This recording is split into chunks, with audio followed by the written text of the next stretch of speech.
The screen glowed blue in the darkness. For words appear in the chat that would destroy everything. He has no idea, clueless. Behind those words sat a woman laughing. Behind that woman sat her husband, watching every letter appear. And behind that husband, a plan, so cold it would make winter look warm. But I'm getting ahead of myself. Let me take you back to where this all started. And trust me, you'll want to hear every single second of this. Before we dive in, do me a favor. Hit that like button if you've ever trusted someone who didn't deserve it. And stick around until the end, because what happens next, nobody saw coming. The coffee shop on Merchant Street smelled like burnt beans and broken promises. That's where Rhett Calloway first met Mia Brennan 6 years ago, back when his smile came easy and her laugh sounded real. "You've got foam on your nose," she'd said, reaching across the tiny table to wipe it off. He'd fallen right there. Stupid fast. Stupid hard. Now, sitting in their apartment on the Upper East Side of Ashford Heights, one of those Connecticut towns where old money whispers and new money shouts, Rhett stared at his laptop screen and wondered if love was just another word for blindfolded while someone empties your pockets. His brother, Cade, would have laughed at that. Cade used to laugh at everything before leukemia turned his bones to glass and his time to minutes. For years gone now, but Pixel Forge, the indie game developer community Cade built in his last good months, still breathed. Rhett kept it alive. Every forum post, every beginner's question answered, every late night debugging session. It was his church, his temple, his way of keeping Cade's ghost smiling. He moderated under the name Shadow Lurker, invisible and everywhere, watching over 5,000 dreamers trying to code their futures into existence. Tonight, he was watching something else entirely. The chat appeared in a private channel. Small group, maybe 8 women, all connected through Pixel Forge's broader network. They used nicknames. They thought they were safe. Stardust Queen just got back from the Riverside Hotel. Jake's getting bold, LOL. Rhett's heart didn't just skip. It stopped, rewound, played that sentence again. Jake Merrick, Mia's co-worker. The guy she'd mentioned maybe 3 times. Just some marketing dude. Kinda annoying. Stardust Queen was posting again. Stardust Queen. 3 months now and Alex, sorry Rhett, still doesn't suspect a thing. I swear he'd believe me if I told him the sky was plaid. A photo loaded. Blurry. Hotel bathroom mirror. Mia's reflection. Lips swollen, hair messy. That sly smile she used to save for him. Stardust Queen. Jake makes me feel alive. Rhett's sweet, but God, he's boring. Like watching paint dry in slow motion. Someone replied with a laughing emoji.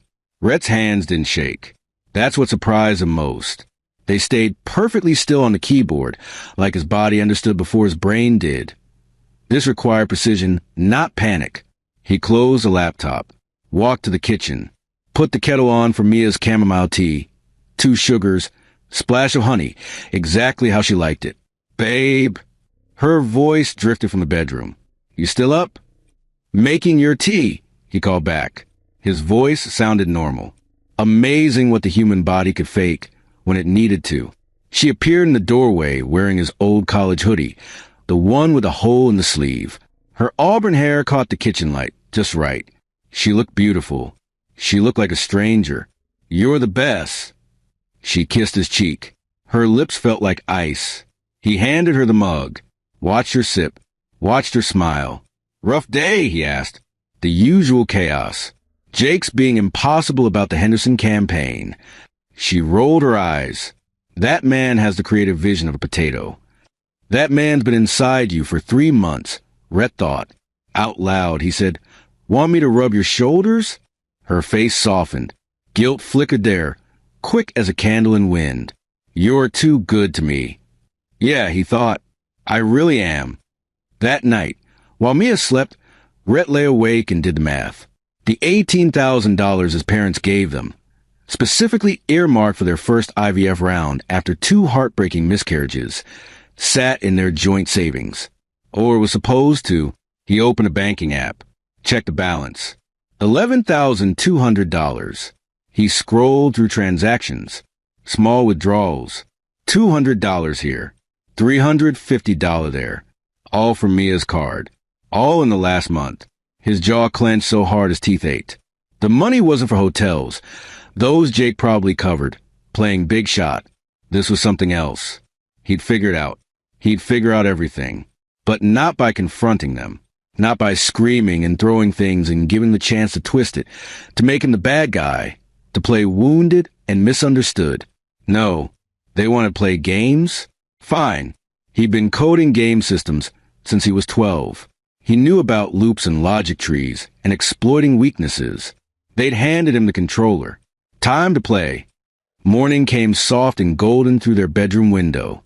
Rhett made blueberry pancakes, Mia's favorite, and served them with fresh strawberries arranged in a heart. What's the occasion? She looked genuinely confused.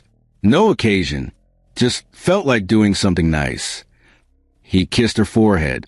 I know I've been distant lately. Working too much. I want to do better. Her eyes actually got wet. Rhett! I mean it. You deserve better from me. She hugged him tight. Over her shoulder, he stared at the wall and felt absolutely nothing. That afternoon, while she was at work, he created his masterpiece. Echo Whisper joined the private chat with a perfectly crafted profile. Female-coded username. Carefully curated post history on Pixel Forge about graphic design and work-life balance. Just enough personality to seem real, but not memorable. The women welcomed her easily. People always want more listeners for their secrets. Rhett, as Echo Whisper, lurked for 2 days. Learned the rhythms. Who talked when. Who validated whom. On day 3, Stardust Queen posted again.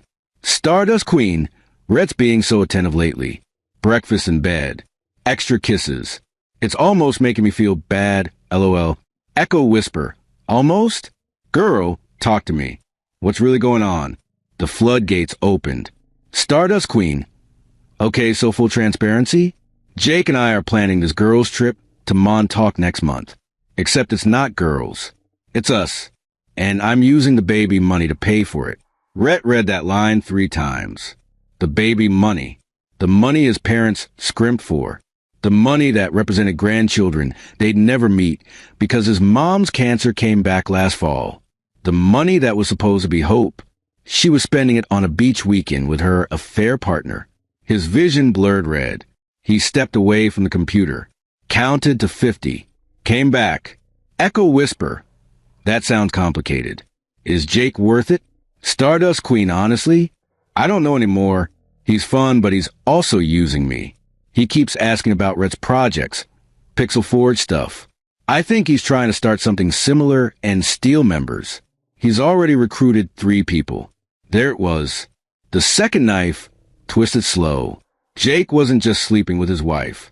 He was mining her for information. Using Pillow Talk to rob Rhett's community, his brother's legacy, and build a rival empire.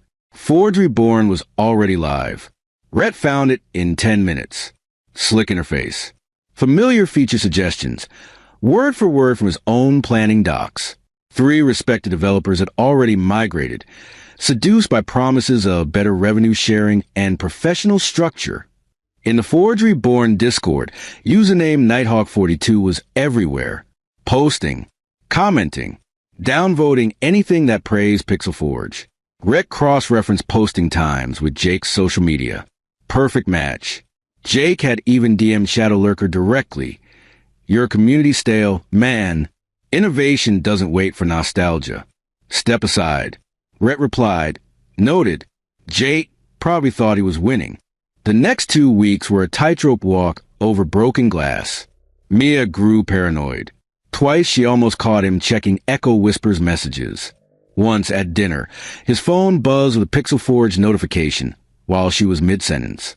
She stopped talking, stared at the screen. Work thing, he said smoothly, flipping the phone over. Boring database error. She nodded, but her eyes lingered. Jake was suspicious too. Echo Whisper's responses were almost too perfect. Sympathetic without being pushy, asking exactly the right questions. Nighthawk42 sent a DM. You seem to know a lot about Stardust Queen's situation. You sure you're just another group member? Rhett ghosted the account for 5 days. Let Jake's paranoia simmer. Then revived it with sorry. Crazy week at work. I lose track of time, LOL. Jake backed off. For now. But the pressure was building. Rhett could feel in his chest every morning. This tightness that made breathing feel optional. His best friend from Pixel Forge, Griff, the guy who'd helped Cade build the first moderation tools, cornered him in a voice chat. You've been off for weeks, man. The community's bleeding members and you're MIA. What's going on? Rhett wanted to tell him. Wanted to scream it all out. But if Griff knew, he'd interfere. Try to fix it. Probably punch Jake in public and ruin everything.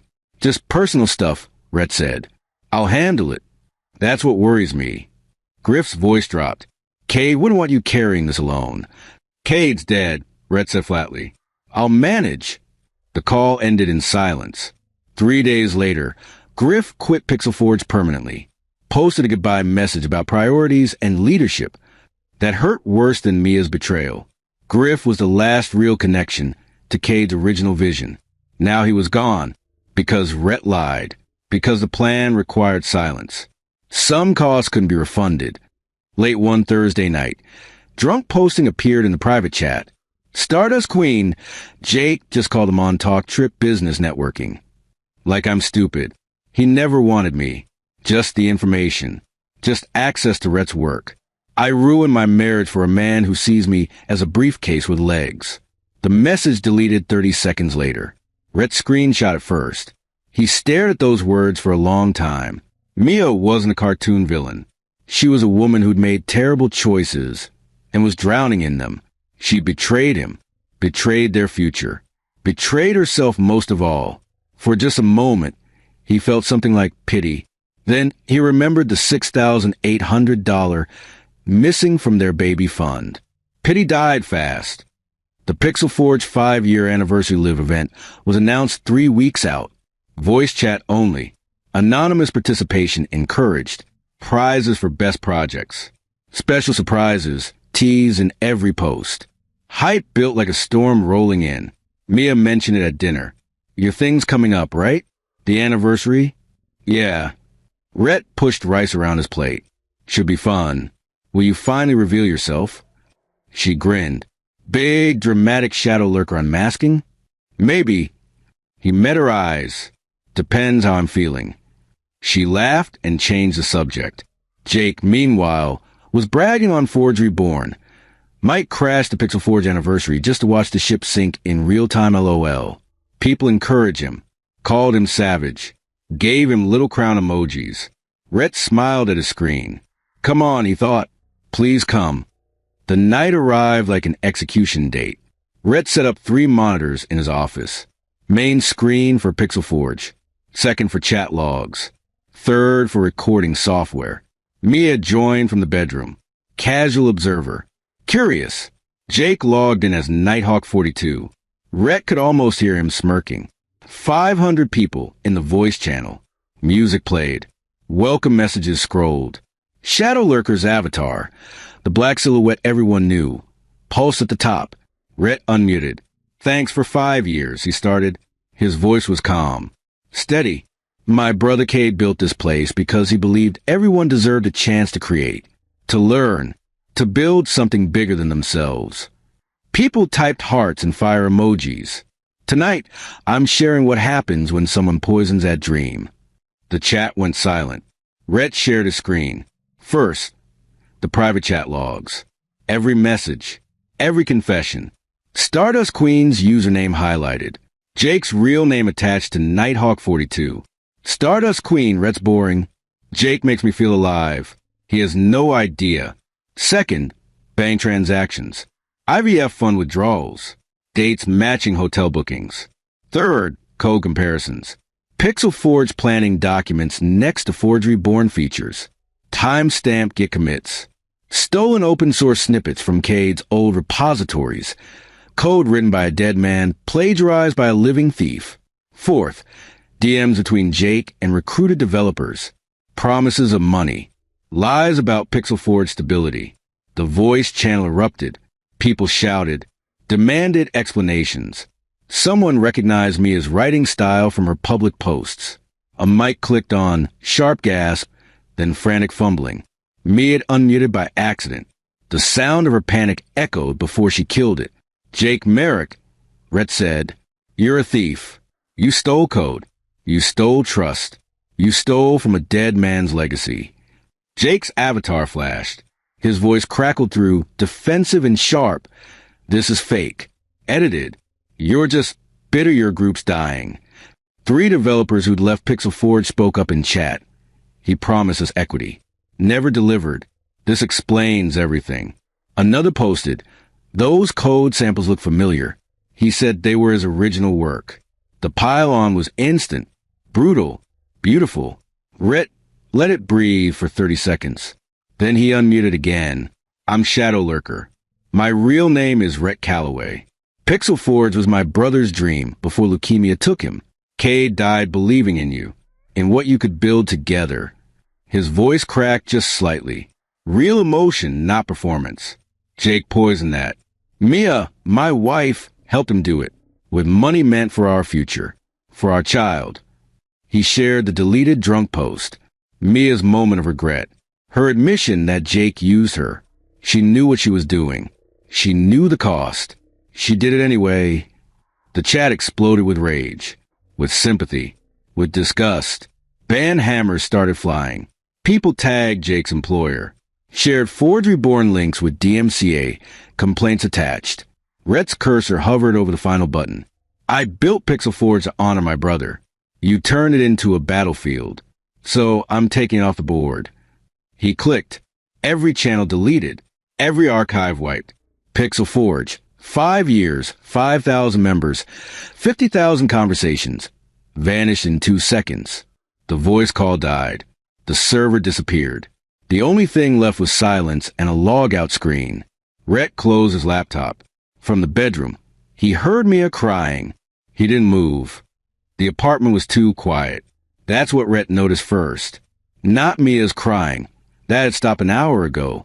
Not the silence from his phone, which hadn't buzzed since he nuked Pixel Forge.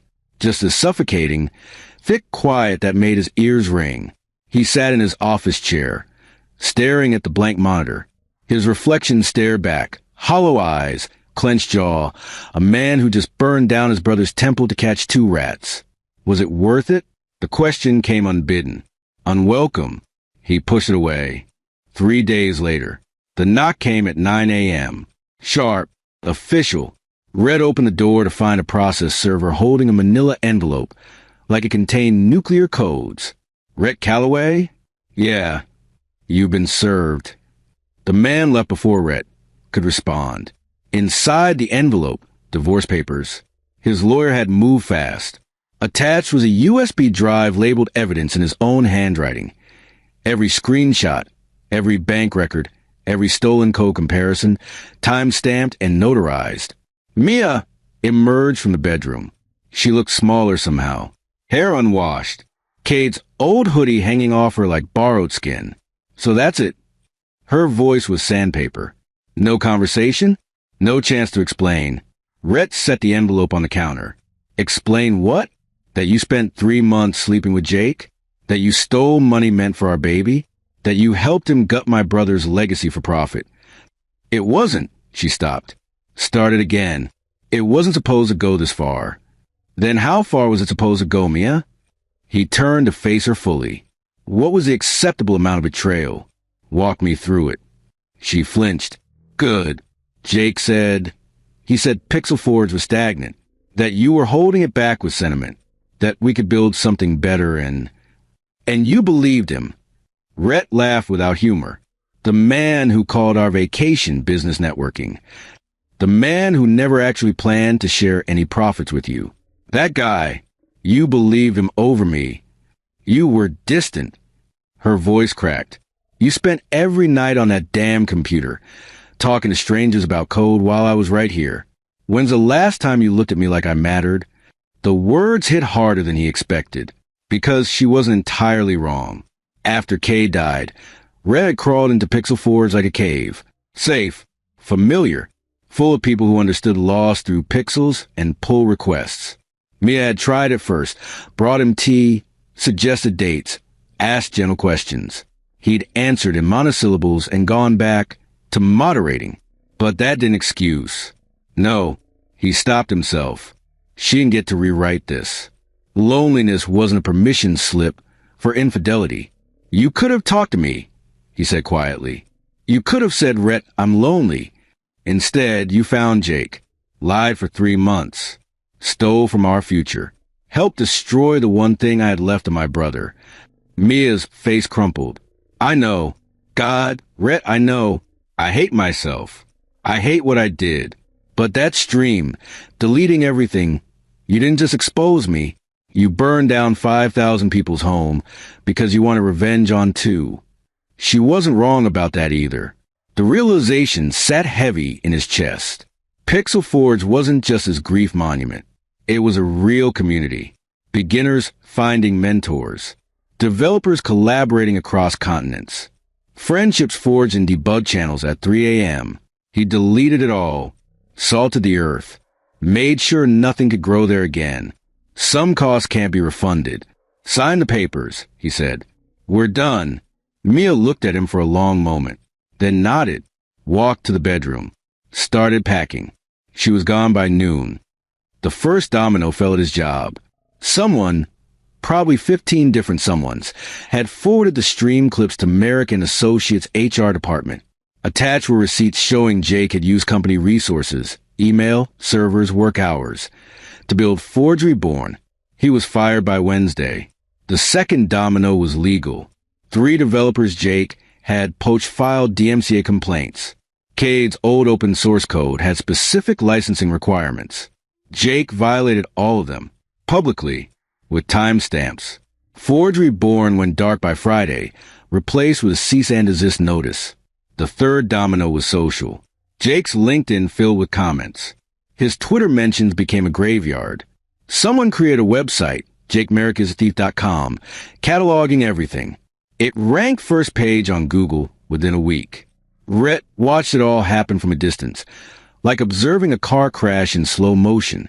He felt nothing, no triumph, no satisfaction, just exhaustion. 2 weeks after the explosion, Rhett created a new Discord server. Tiny, private, invite only. He messaged 47 people, the core members who'd stuck with Pixel Forge since the beginning, people who'd known Cade, people who understood what the community actually meant. 32 accepted. The new server was called Forge Quiet. No drama, no public channels, just creation. Rhett didn't moderate as Shadow Lurker this time. He used his real name, showed his face in voice chats, talked about Cade openly, the good parts and the hard parts. My brother used to say code is just language, Rhett told the group one night. And language is how we build bridges to each other. I forgot that. Got so focused on protecting his memory that I forgot to actually live it. A woman named Sloan, veteran pixel artist, mom of 2, responded, You were grieving. We all understood. Doesn't excuse nuking the whole community. No, she agreed, but you're building something better now. Something honest. That counts. It did count. A little. Enough to keep going. The message arrived on a Thursday. Burner email. Subject line. I'm sorry. Rhett almost deleted it. His cursor hovered. Something made him click. Rhett, I know you blocked me everywhere. I know I don't deserve a response. I'm writing anyway because I need you to hear this, even if you never reply. I destroyed us. Not Jake, me. I made every choice. I knew what I was doing, and I did it anyway because I was selfish and stupid and convinced myself I deserved more than what we had.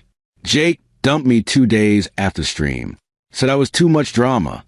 Turns out I was only interesting when I had information to steal. Funny how that works. I lost my job too. Word spreads fast in marketing circles. Nobody wants a woman who backstabbed her husband for LinkedIn connections. My friends from that chat? Gone. They think I'm toxic. Turns out loyalty only runs deep when you're not the scandal. I'm staying with my sister in Portland now. She's the only one who'll talk to me. Even my parents, you know how they adored you. They're furious. My mom cried when I told her. Said she raised me better. She did. I just forgot. I'm not asking for forgiveness. I know that ship sailed the second I typed those messages. But I need you to know, I miss what we had. Not the cheating version, the real thing. The coffee shop version. The version where you looked at me like I hung the moon and I believe I was worth it. I threw away the best man I ever knew for someone who saw me as a tool. That's the trade I made. That's what I'll live with. I hope you build something beautiful again. You deserve that. I hope you find someone who appreciates the blueberry pancakes and the chamomile tea and the way you make people feel safe. I hope you forget me. But if you can't, if sometimes late at night you wonder what I'm doing, know that I'm wondering too. Wondering how someone could be so lucky and so stupid at the same time. Take care of yourself, Rhett. Mia, he read it 3 times. Felt the old wound pulse. Ache. Bleed a little. Then he closed the email. Blocked the address. Deleted the message from trash. Some bridges weren't worth rebuilding. 6 months later. Forge Quiet had grown to 80 members. Small by internet standards. Perfect by Rhett's. They'd shipped 2 collaborative games. Simple puzzle platformers built in weekend jams. Nothing revolutionary. Just proof that creation could still happen in the aftermath. Rhett released a public statement.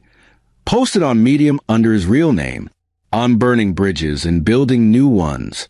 6 months ago, I deleted a community of 5,000 people because 2 individuals betrayed me.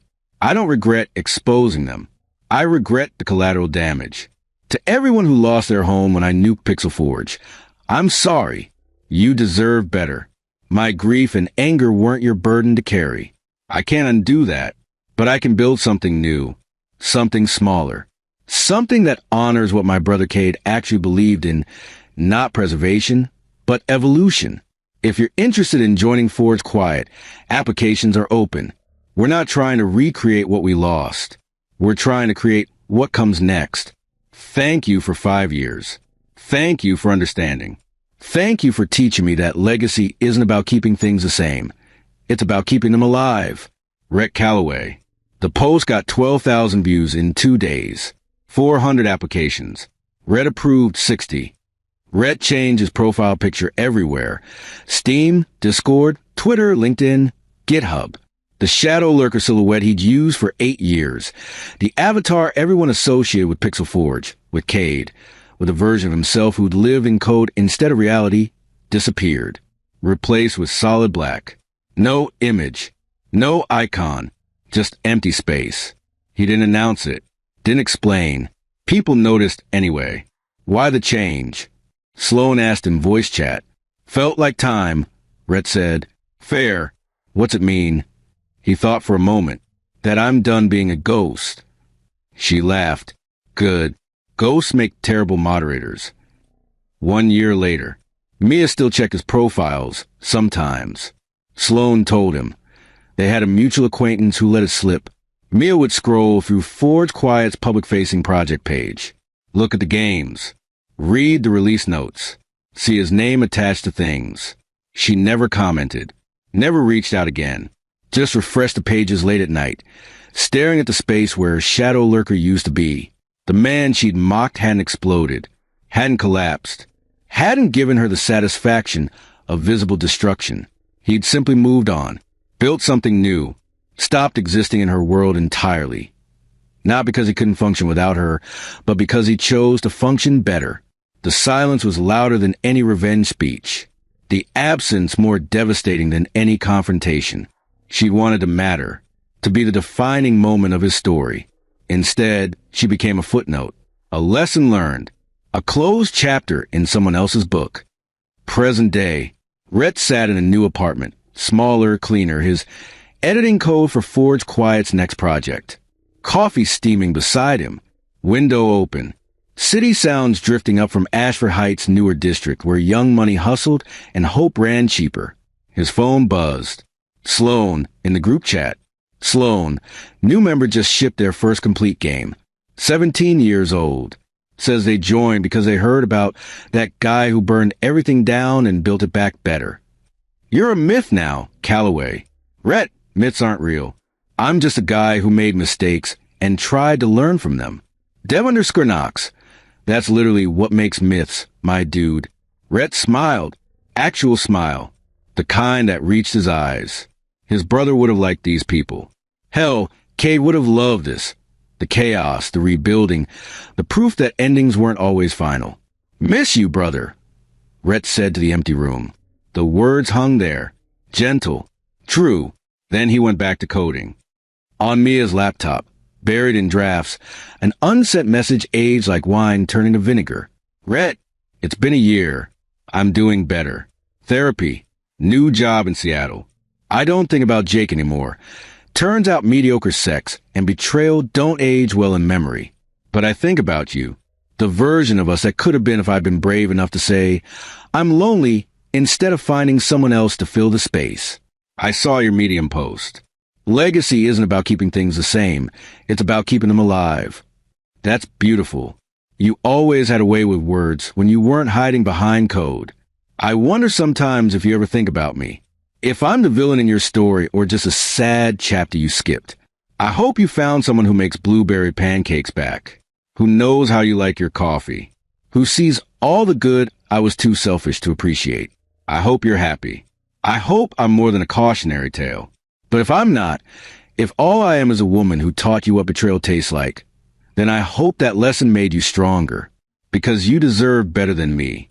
You always did. She never sent it. Some messages were written for the writer, not the recipient.